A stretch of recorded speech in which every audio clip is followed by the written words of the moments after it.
Hey guys, what's up? It's Johnny here, and welcome to another episode of The Six Show. And as always, I'm super pumped to be here, and I'm here with my main man, B. How are you, my brother? Scared, going to the surf. Man, this week on the show, Brett's going to share a little story about what happened in the surf the other day. Guys, and I've got some great tips if you're starting off your photography business. Stick around and watch. Yeah, man, epic advice. Let's get into it. Enjoy. The Six Show. Share, inspire, create.com.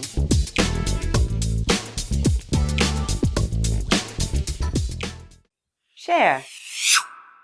All right, buddy, share a little story with us. All right, guys. So recently I've just taken a little break and I've gone up the coast to see family and everything. And I always take my surfboard with me because I'm a keen surfer and I like to kiteboard and everything. So I love the ocean.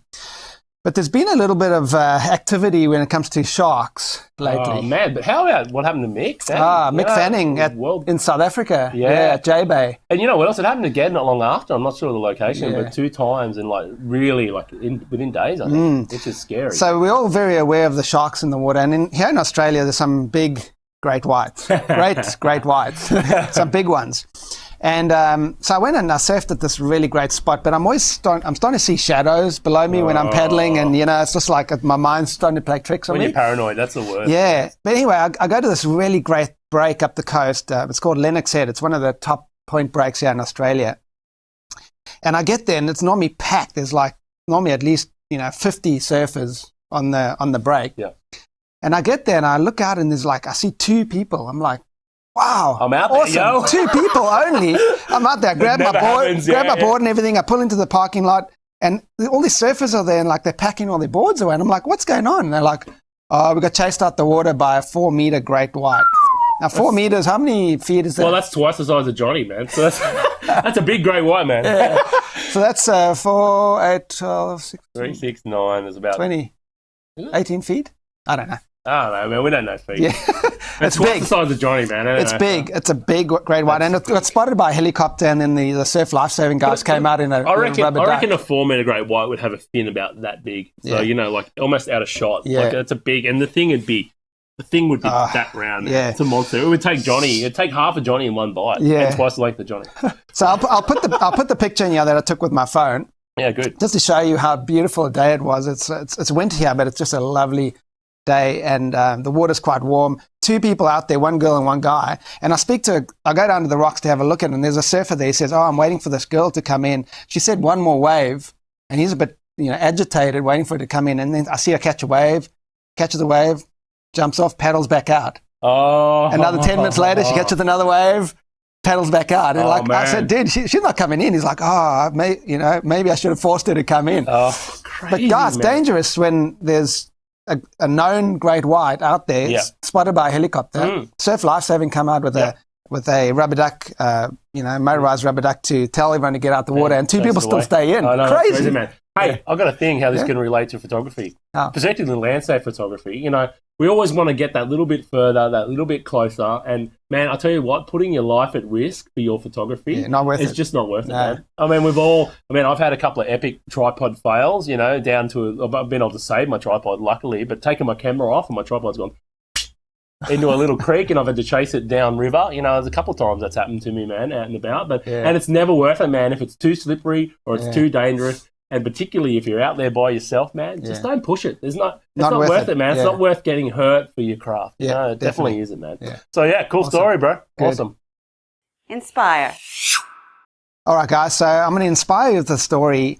Recently, when I was up the coast, I met one of the people from the Share, Inspire, Create Lounge, the photography community that Johnny and I set up. And what's inspired me so much about John and Jonathan, his son, is that they've taken massive action. So they're starting up a portrait photography business. Yep. They've got another business right now, but they wanted to get into what they love to do, their passion, portrait photography. And they're following my course, my portrait photography for profit course. We'll put the link in, and we'll give them a little discount. And what I'm so inspired because I went up there. I know he said he's been doing things, but I got in there, and there's so much that they've done. They've got brochures done. They've put together their pricing list. They've set up their studio, and they're setting up their ordering and viewing presentation room. Oh, wow. They're getting prints done to go on the walls. I mean, they've really taken action, and just in a few short months, really, going from nothing to almost having their business starting to make money already. And that really inspires me. So, guys, if you do want to make money out of photography, take action. Don't wait. Don't wait for everything to be right and everything, the moon to be aligned with the earth and all that stuff. Just start doing it. It doesn't have to be perfect when you do it, but if you take action, things start getting attracted into your life. So basically, they attracted me to come and help them because they were taking action. I wouldn't have gone there if he wasn't taking action and had done a lot of things. Yeah, man. I mean, that's inspiring on two levels. One, if you are starting your business, man, wow. Just take that first step, whatever that first thing is, if it's getting your images online, if it's, getting your design made up or your website done, just take that first step, man. Because I tell you what, and you just take little chunks. And man, we do this all the time, and I've talked about it before. I have a full-time job still, but I've got the Six Show, and we've got some podcasts we're about to start, and we've got the Share, Inspire, Create community, which I just absolutely love. But all I do is I just chunk it out and just do little things and just chip away at it. And man, that little chipping away will make something big. And action. This is my new catchphrase. Action equals success. Yes, it does. Action equals success. Because you can't not fail. If you're taking action, that's the first step to success. Well, even if you think it's a failure, it's just an event. That's it. That's all that's happened. You've actually taken action and you assume it hasn't produced the result that you wanted, but it's an event. And that event is going to lead to the result that you want eventually. Definitely, man. Definitely. And the second point, which is really inspiring, Brandon, is that, all that experience and knowledge that you've imparted into your portrait photography. PPP course. Yeah, PPP. Triple P. I think it's a triple P. It's more gangster. We might change the name for that, actually. Let's do it. Triple P, yo. Yeah. Yes.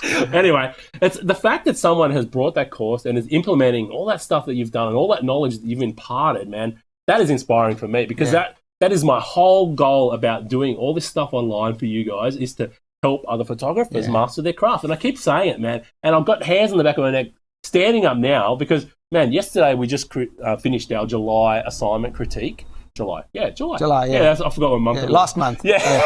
July assignment critique, rule of thirds for the Share, Inspire, Create Lounge.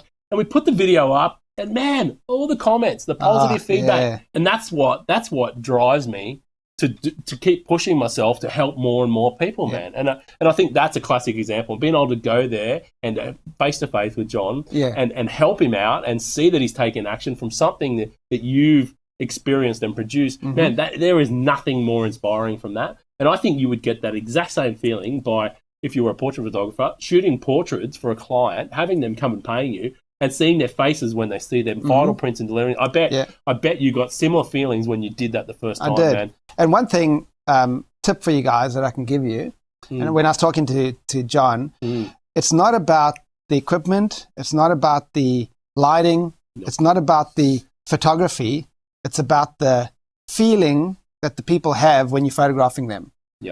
How are you making them feel? Are they enjoying the photo shoot? Because if they're enjoying the photo shoot, they're going to buy the prints. They're going to be connected to those images. That's it, man. It's about that connection too. So it's not the best lighting. And a lot of people get that wrong when they're starting their photography business. I got this wrong right in the beginning. I thought it was about the best lighting, and then I show my clients the images, and it's perfect lighting, side lit. I've got it's just beautiful. And they're like, oh, I don't look good. No, I won't have that one. I'm like, what? Really? Yeah. So it's about the feeling that the client has when they're on the shoot, and then also when they're looking at the images. How do they feel when they want to purchase the images? Have you got the right environment around you to make it easy for them to purchase the images and make it fun? That they actually enjoy it. Yep. No, that's awesome, man. That's a great tip, and I think that's the total key to portrait photography and being successful, man.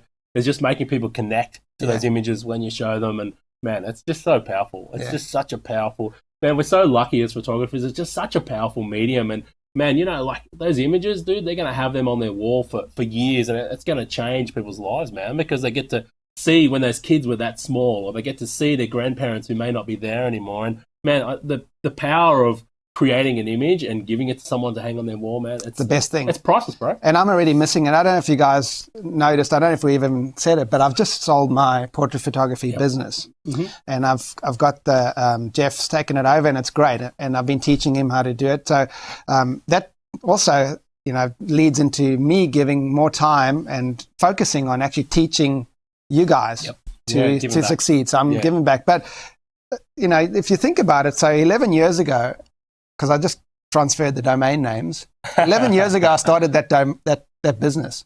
That's crazy, man. And we just sold it. So look, you can produce something that's worthwhile. You can put all your energy into something that actually is worth quite a lot, because people pay money for these things.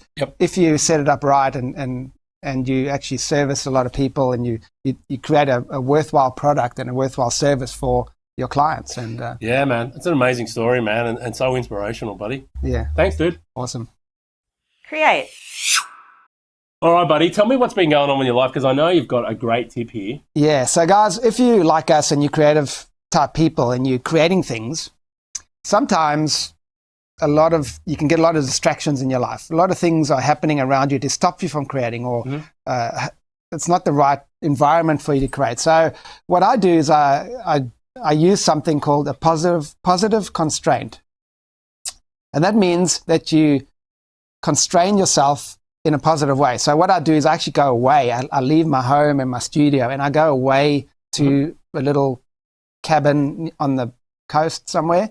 And that's where I create, because I get away from all my distractions. I can actually turn my phone off. I can turn everything off, the internet, whatever. And I go out there and I just sit down for a couple of days and I create. And right now we're creating, Johnny and I are creating these free photography courses for you guys. I've got a portrait one, landscape one, a make money from photography, and a post-processing course, mini courses. And to actually create this course and get them done, I've actually got to get away from my normal environment, get away from the family, the kids, the friends, all the distractions that you get at home or at work, to finish this off. And I know Johnny's done this too. Yeah, man. I just put myself, because I can't really get away because I can't drive at the moment, but I've been putting myself on lockdown in a room and just saying, the next hour or whatever I've got, the next 2 hours, I'm going to put my headphones on, I'm going to let everyone know, and I'm just going to concentrate on this one thing and turn everything else off till it's done. And I think, man, and this leads back to what we're talking about before, about taking action. This is a great way for you to take that first step.